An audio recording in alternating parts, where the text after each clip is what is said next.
saat ini merupakan informasi terkini yang dapat kami sampaikan dari Mabes Polri terkait dengan gelar perkara Rantis Brimob yang menabrak pengemudi ojek daring pada aksi atau demonstrasi yang terjadi pada beberapa waktu lalu. Pada gelar perkara ini memang dihadiri oleh sejumlah pihak, termasuk Komnas HAM dan juga Kompolnas. Tadi disebutkan, Saudara, bahwa Komisi Kepolisian Nasional atau Kompolnas mengikuti sidang gelar perkara etik yang terduga pelanggar berat dalam perkara kematian pengemudi ojek daring Afan Kurniawan.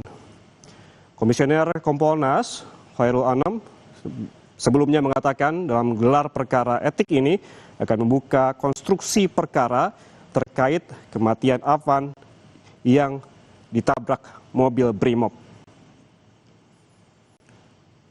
Kompolnas juga menambahkan dalam gelar perkara ini juga akan membuka kedudukan hukum dari Kompol Kosmas dan Bribka R, yang di samping itu potensi pidana juga dapat ataupun bakal diperhitungkan terkait potensi pidana yang menjerat keduanya. Adapun Saudara, Kompolnas ini berharap bahwa sanksi terhadap Kompol K dan Bribka R bisa berlanjut ke tahapan pengusutan pidananya, bukan hanya gelar perkara etik. Pasalnya perbuatan keduanya ini berpotensi merupakan pelanggaran berat. Diberitakan sebelumnya, Saudara, bahwa Mabes Polri mengemukakan bahwa Kompol K merupakan Danjen Resimen 4 Kobrimob Polri dan Bribka R adalah anggota Brimob Polda Metro Jaya. Adapun Bribka R berperan sebagai pengemudi mobil Brimob yang menabrak Afan Kurniawan, pengemudi ojek daring. Sementara itu, Kompol K merupakan komandan yang duduk di samping kursi kemudi. Dalam hal ini, Saudara, Karowaprop di Propam Mabes Polri, Brigjen Agus Wijayanto sebelumnya juga mengatakan bahwa pihaknya telah menemukan unsur pidana atas peristiwa yang menyeret Kosmas dan juga Rohmat, sehingga tidak menutup kemungkinan bukan hanya gelar perkara etik yang akan digelar, tapi juga gelar perkara pidana.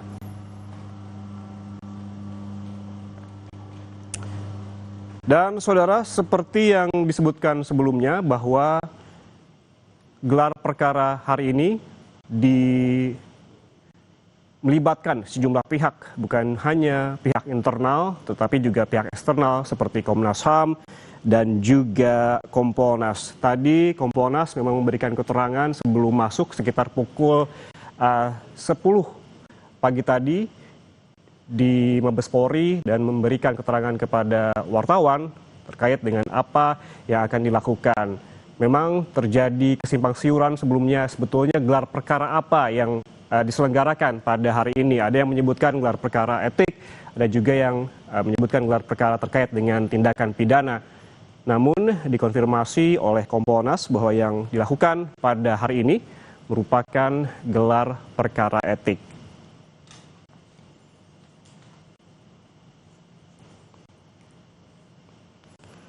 Saudara, pada sehari sebelumnya polisi menyebutkan telah menemukan unsur pidana dalam kasus meninggalnya pengemudi ojek daring Afan Kurniawan akibat ditabrak kendaraan taktis atau Rantis Brimob. Polisi menyebut akan melakukan gelar perkara kasus itu hari ini. Memang gelar perkara ini dilakukan secara tertutup sehingga tidak ada wartawan begitu yang bisa meliput dan memasuki area dalam ketika gelar perkara ini dilakukan.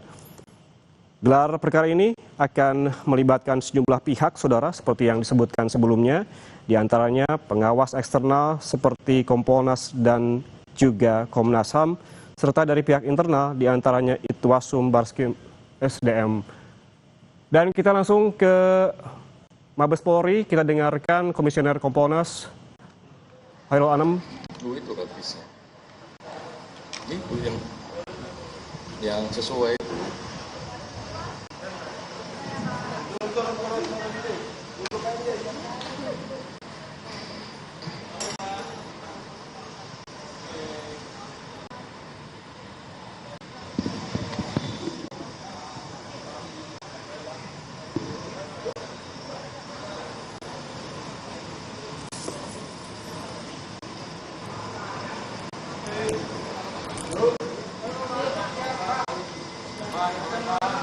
Udah? Oke, terima kasih rekan-rekan semua.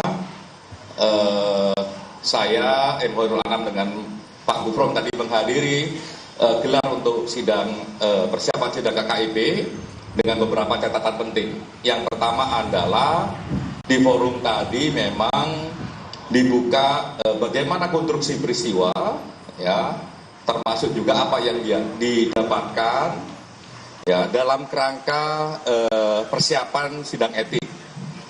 Dan memang tadi, ya, suasananya adalah memang mengarah potensial untuk dituntut pada PTDH atau bahasa paling gampang pemecatan. Itu yang pertama. Yang kedua, ya, juga dalam karena kami lihat, ya, kami lihat prosesnya. Salah satu yang juga penting di samping memang persiapan untuk memutuskan itu adalah juga direkomendasikan untuk mulai melangkah pada pemidanaan. Jadi tadi juga sudah ada teman-teman dari Bareskrim yang sudah menyiapkan manajemen pemidanaannya, penyidikan dan sebagainya. Terus karena juga ada putusan ini, semoga rekomendasi ini segera bisa dilakukan. Jadi langkah-langkah bagaimana pemidanaan itu berlangsung. Jadi ada dua hal yang penting. Satu, dalam konteks kerangka etik, ya, potensi besarnya adalah sampai level pemecatan. Terus dalam kerangka pemidanaan tadi memang disimpulkan ada potensi unsur-unsur pidana. Sehingga dua skema ini berjalan beriringan. Jadi tidak saling tunggu, jadi ini simultan, dan kami kira langkah ini adalah langkah yang baik, yang juga menjawab dua hal. Hal pertama adalah menjawab tuntutan langsung dari keluarga yang juga disampaikan kepada Kompolnas secara langsung dan juga disampaikan kepada Pak Kapolri waktu beliau bertemu langsung dengan keluarga. Yang berikutnya juga melihat tuntutan dari harapan besar dari publik agar kasus ini direspon dengan baik dengan model penegakan hukum yang juga baik. Nah, sekarang proses itu sedang berjalan. Jadi saya ulangi lagi, proses tadi gelar untuk etik, muaranya, ya, kalau lihat konstruksi peristiwa dan sebagainya tadi dilihatnya potensi besarnya memang pemecatan atau PTDH. Yang berikutnya dalam konteks hukum yang lain itu muara besarnya memang ada potensi pidana, sehingga tadi direkomendasikan juga maju ke mekanisme pidana. Dan kami tadi ketemu sama rekan-rekan Bareskrim mengatakan bahwa persiapannya sudah dimulai sejak beberapa hari yang lalu dengan manajemen penyidikan. Nah, itu yang penting. Cukup?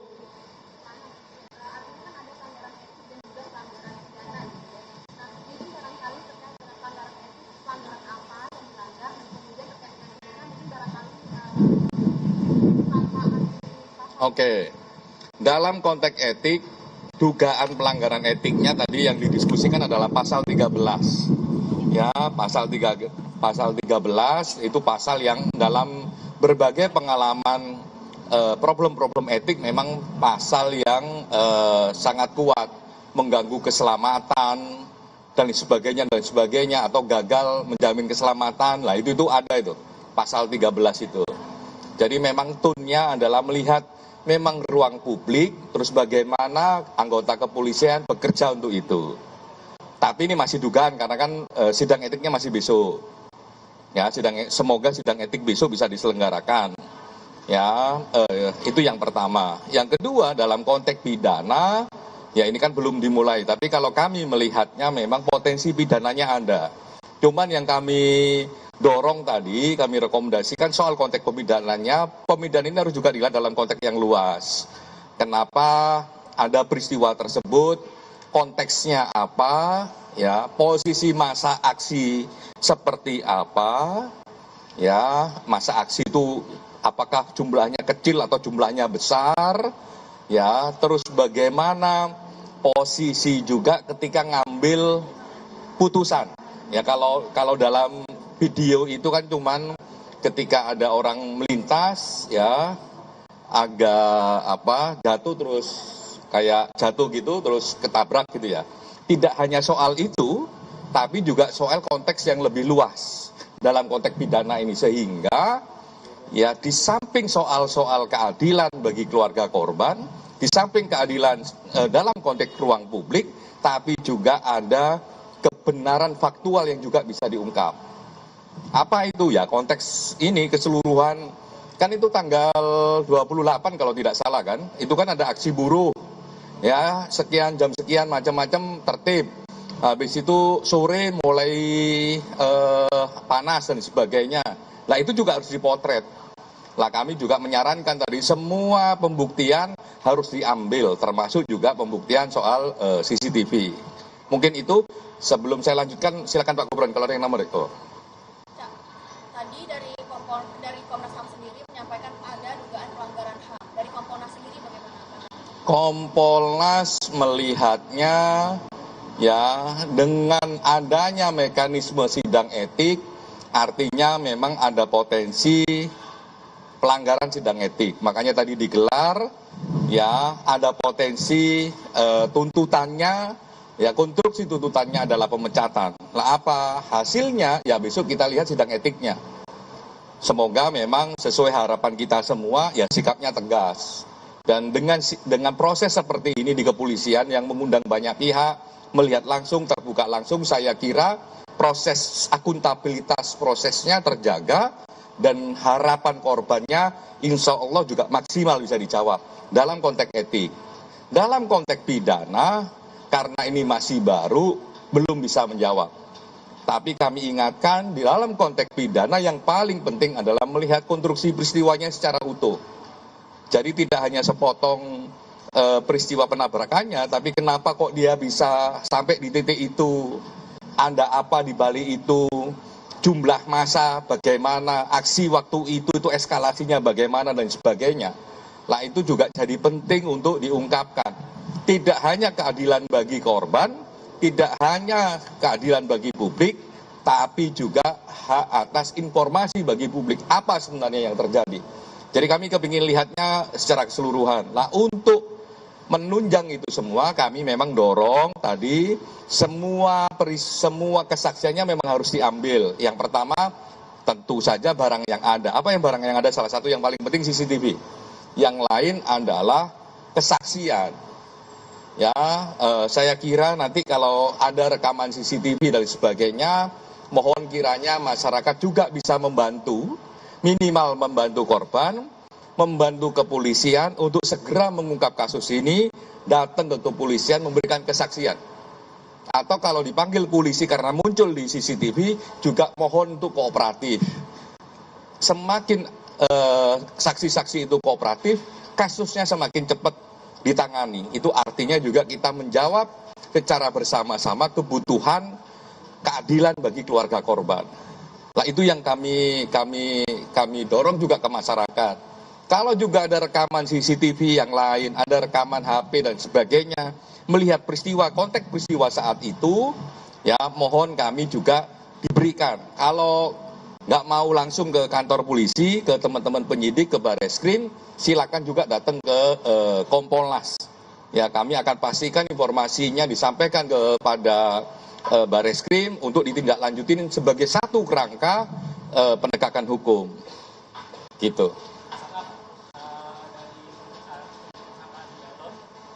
Terungkap nggak dari kesaksian mereka ini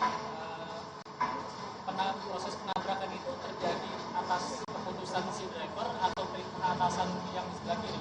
Kami tidak ingin mendahului majelis ya, majelis sidang etik yang besok akan memeriksa. Tapi tadi memang diceritakan konteks sebelum peristiwa itu terjadi, apa yang terjadi di ruas sebelum jalan itu kan cukup panjang tuh jalannya. Lah jalan di titik-titik penting tadi dijelaskan, konsentrasi massa di titik penting juga dijelaskan sampai titik di mana peristiwa mobil rantis yang menabrak almarhum. Itu dijelaskan. Gitu lah, apa penjelasan dan sebagainya saya kira kita lihat besok karena kami tidak bisa mendahului majelis etiknya.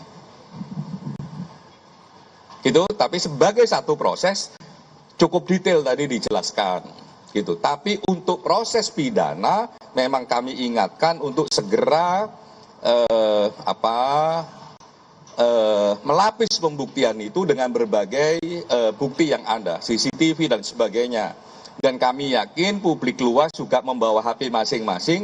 Ketika Anda semua berada di ruang itu, mohon kami dibantu, penegakan hukum dibantu agar prosesnya segera, prosesnya bisa cepat. Ya, kalau memang tidak mau langsung ke Bareskrim, bisa ke Kompolnas dan kami akan bantu ke Bareskrim. Semakin cepat semakin bagus. Gitu, dan kami akan lindungi. Jadi kesaksian itu tidak akan merugikan Anda. Tadi gelar perkara digelar lebih kurang 4 jam ya, Cak. Itu apakah Kompolnas diberikan kesempatan untuk memberikan pertanyaan kepada 7 anggota BRIMOB tadi? Kompolnas tidak hanya dikasih kesempatan untuk memperdalam, artinya bertanya, Kompolnas juga dikasih peran untuk bagaimana ke depan rekomendasinya. Jadi yang kami omongin di sini untuk melihat konteks lebih besar, itu juga kami sampaikan secara formal di ruang gelar tersebut. Gitu? Untuk alasan driver, Untuk soal pidana, biarkan nanti proses pidananya. Yang paling penting begini, ya, semakin banyak ruang pembuktian, ya, terutama ruang digital, rekaman-rekaman video dari masyarakat dan sebagainya, maupun rekaman-rekaman yang lain dan kesaksian yang lain semakin bagus. Oleh karenanya, ya semakin banyak informasinya, semakin komprehensif faktanya, semakin bagus untuk menunjukkan faktanya apa yang terjadi sehingga bisa menyimpulkan pasal mana yang paling tepat di situ. Sekali lagi kami menghimbau kepada masyarakat, ayo kalau punya rekaman, punya kesaksian, datang ke Bareskrim. Kalau tidak mau datang langsung ke Bareskrim, datang ke Kompolnas, kami akan fasilitasi datang ke Bareskrim untuk berkontribusi terhadap penegakan hukum ini sebagai saksi. Gitu ya? Oke? Terima kasih.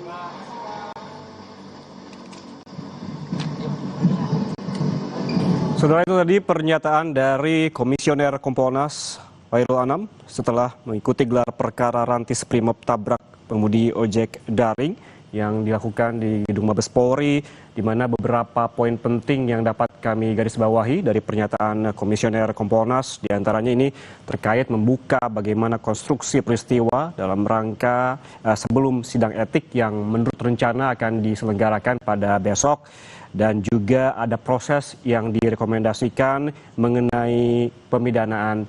Dan saudara, kita ikuti kembali pernyataan dari Komisioner Kompolnas Khairul Anam berikut ini. Dan monitoring di beberapa titik. Salah satu yang sekarang lagi bekerja timnya ada di Yogyakarta. Jadi kami juga secara simultan ada di Yogyakarta saat ini. Jadi kita bagi-bagi tim. Jadi seluruh proses ini kami monitoring. Termasuk juga membantu rekan-rekan pendamping untuk mendapatkan akses pendampingan. Saya sendiri misalnya dan dengan teman-teman komisioner yang lain juga sampai malam berkomunikasi dengan teman-teman pendamping dan rekan-rekan kepolisian untuk biar bisa diakses gitu. Lah itu yang kami lakukan. ini yang almarhum Reza ya berarti ya? Yang di Jogja. Kalau ini Yang di Bandung. Ya, yang di Bandung sedang kami dalami. Ya, oke. Makasih. Ya saudara, Komisioner Kompolnas Khairul Anam barusan telah menyampaikan pernyataannya terkait selesai gelar perkara Rantis Brimob tabrak pengemudi ojek daring, di mana ia menyebutkan selain juga bagaimana membuka konstruksi peristiwa dalam rangka sebelum sidang etik yang menurut rencana akan digelar besok, juga ada proses yang direkomendasikan yakni mengenai pemidanaan. Memang ada 2 poin penting, saudara, ini bukan hanya terkait dengan etik, ada juga soal pemidanaan. Ini terkait dengan etik disebutkan oleh Komisioner Kompolnas, ada potensi besarnya ini adalah pemecatan atau PTDH. Sementara soal pidana ini ada potensi unsur-unsur pidana yang nanti bisa diproses lebih lanjut. Sementara antara etik dan juga pemidanaan tidak saling menunggu dan ini berlaku secara simultan, tidak saling menunggu. Sementara itu, Saudara, Komisioner Komnas HAM Sahrulin Siagian menyebut telah mendengarkan proses gelar perkara kasus Rantis Primob yang menabrak pengemudi ojek daring. Komnas HAM akan memeriksa kendaraan taktis, seluruh CCTV yang terkait dengan kejadian untuk mendapatkan fakta yang utuh. Terduga pelaku yang ada dalam Rantis yang menabrak saudara almarhum Afan Kurniawan, kami sudah mendengarkan proses gelar perkara dan diberikan kesempatan juga untuk mendengarkan prosesnya dan memberikan masukan. Tadi disimpulkan bahwa ada dugaan tindak pidana dan juga pelanggaran etik dan akan dilimpahkan ke Barreskrim Polri. Komnas HAM akan terus melakukan fungsinya untuk melakukan pengawasan dan juga pemantauan terhadap proses ini untuk memastikan suatu proses yang berkeadilan dan juga patut. Selain itu, Komnas HAM juga melanjutkan pekerjaan kami untuk melakukan langkah-langkah yang sudah kami sepakati untuk memeriksa Rantis dan juga mendapatkan fakta-fakta lain untuk mengumpulkan keseluruhan CCTV yang rekamannya untuk mendapatkan fakta yang utuh terkait awal peristiwa dan hingga pasca peristiwa. Saya kira itu kami akan mengawal terus proses ini nanti hingga berjalan di penyelidikan di Barreskrim Polri. Terima kasih. Bapak izin mau bertanya terkait CCTV, salah satunya termasuk CCTV ada dugaan mendorong korban gitu Pak. Apa itu juga diselidiki oleh Komnas HAM? Ya, kita akan kumpulkan semua CCTV yang ada. Sudah berlangsung juga, ada beberapa CCTV yang sudah kita kumpulkan dan akan kita analisis semua CCTV-nya. Dan di saat yang bersamaan juga Barreskrim Polri saya kira juga akan melakukan hal yang sama. Ya. Cukup.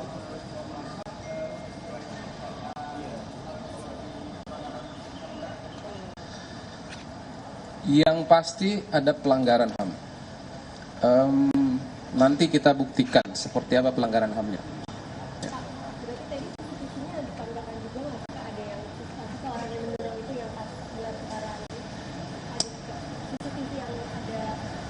Ya, kita belum bisa menyimpulkan ya.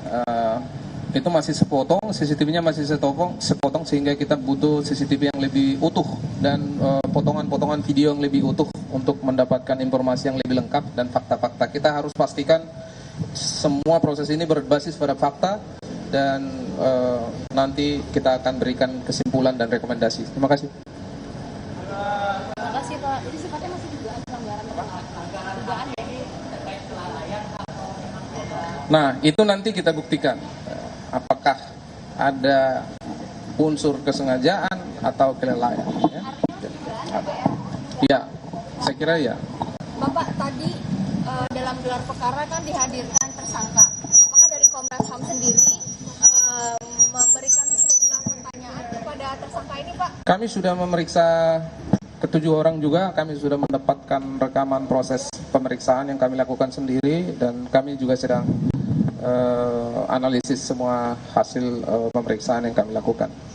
Terus kalau memang sudah diperiksa, apa alasan driver dari Rantis ini yang masih melindas korban padahal sudah disetop oleh massa gitu? Alasan dari ya, nanti kita akan analisis dulu hasil pemeriksaan yang kita lakukan. Ya. Untuk mengetahui informasi lebih lanjut terkait dengan gelar perkara etik Rantis Primob yang menabrak pengemudi ojek daring di Mabes Polri, kita langsung bergabung dengan jurnalis Kompas TV. Ada Ferdiska Ananda di Mabes Polri. Ferdiska, selamat siang. Ini apa yang bisa digarisbawahi? Tadi sudah ada Komnas HAM dan juga ada Komisioner Kompolnas yang telah keluar mengikuti gelar perkara etik ini. Apa yang bisa diambil ataupun digali pada gelar perkara kali ini? Ya, Ian, yang jelas pada gelar perkara yang dilakukan oleh Propam Polri pada siang hari ini yang jelas ada dugaan pelanggaran, yakni pelanggaran etik dan juga pelanggaran pidana. Tadi disampaikan oleh Kompolnas dan juga Komnas HAM bagaimana kemudian pelanggaran etik yang tadi dikatakan ini adalah merupakan pasal 13 yang mengenai mengganggu keselamatan dan polisi gagal menjamin keselamatan publik, di mana konteksnya ini bagaimana kemudian polisi menjaga ruang publik dalam menjalani tugas sebagai polisi. Nah, ini tadi yang dikatakan oleh Kompolnas Khairul Anam yang mengatakan bahwa dugaan pelanggaran pasal etik pelanggaran etik pasal 13 tadi disampaikan adalah terkait dengan gagalnya menjamin keselamatan publik. Tadi dikatakan memang terkait dengan tindak pidananya memang ada benar ada dugaan tindak pidana, namun memang ini akan berjalan paralel baik sidang etik ataupun penyelidikan di Barreskrim Polri, di mana kalau misalkan untuk sidang etik sendiri akan dilaksanakan besok, di mana Propam sendiri juga mengkategorikan ada 2 klaster begitu terkait dengan pelanggaran yang dilaksanakan ataupun dilakukan oleh anggota BRIMOB, di mana 2 diantaranya ini diduga dikategorikan melakukan pelanggaran berat. Tentu ancaman sanksinya adalah terkait dengan pemecatan ataupun PTDH. Namun untuk ke-5 orang lainnya ini belum dijelaskan secara detail. Kita akan melihat bagaimana berjalannya sidang etik pada esok hari yang akan dipimpin oleh majelis etik. Nah, terkait dengan paralel kemudian untuk kasus pidananya sendiri tadi disampaikan oleh Kompolnas memang ada dugaan pidana. Hal ini juga kemarin sempat disampaikan oleh Propam Polri begitu terkait dengan dugaan tindak pidana, sehingga memang kasus ini akan berjalan paralel kemudian akan dilanjutkan pemeriksaannya di Barreskrim Polri. Terkait dengan pasal apa yang disangkakan kepada ke-7 orang ini masih belum dijelaskan secara detail. Kami juga masih menanti konferensi pers yang akan dilaksanakan oleh Divpropam Polri terkait dengan bagaimana nasib ke-7 anggota BRIMOB yang kemudian diduga ini melakukan pelanggaran baik pelanggaran etik ataupun pelanggaran pidana. Ian. Ya, Fedriska, seperti yang Anda sebutkan tadi bahwa perkara ini bahkan berjalan paralel antara etik dan juga pidana begitu.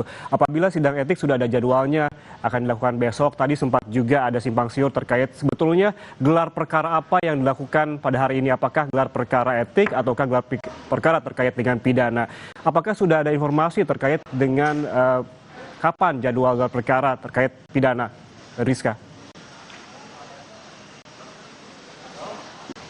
Kalau untuk gelar perkara yang dilakukan pada hari ini tampaknya memang lebih kepada pelanggaran etik, Yan dan juga saudara. Bagaimana kemudian tadi disampaikan oleh Kompolnas terkait dengan pelanggaran pasal yang dilakukan oleh ke-7 anggota BRIMOB ini sudah ditetapkan, yakni pasal 13 terkait dengan gagalnya menjaga keamanan publik. Namun terkait dengan pidana ini belum disampaikan lebih detail pasal apa yang disangkakan terhadap ke-7 orang ini, karena memang dari Kompolnas sendiri mengatakan polisi masih membutuhkan bantuan dari masyarakat yang apabila memang memiliki bukti tambahan seperti CCTV ataupun bagaimana kemudian untuk melengkapi kronologi kasus begitu, karena memang ada beberapa part-part memang masih miss begitu yang masih didalami ataupun dicari keterkaitannya oleh Kompolnas. Tadi dikatakan bahwa terkait dengan CCTV yang harus dilihat secara utuh. Nah, terkait dengan gelar perkara yang penyelidikan yang dilakukan oleh Barreskrim terhadap ke-7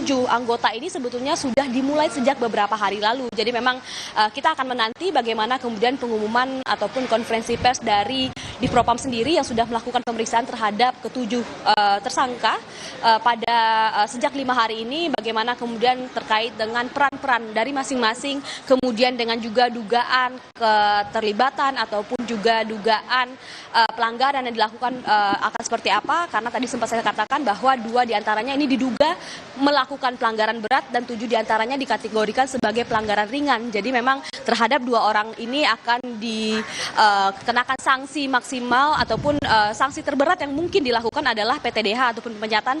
Dan bagaimana dengan nasib ke-5 lainnya tentu kita akan masih menanti, Ian. Informasi terkait dengan etik dan juga pemidanaan tadi dijelaskan oleh Komisioner Kompolnas Khairul Anam begitu. Tadi juga ada dari Komnas HAM. Apakah bisa dijelaskan, Fedriska, ini dari segi Komnas HAM, apakah sudah ada rekomendasi yang diberikan? Apakah ada potensi-potensi pelanggaran HAM di sini pada gelar perkara etik ataupun dijelaskan pada gelar perkara etik hari ini?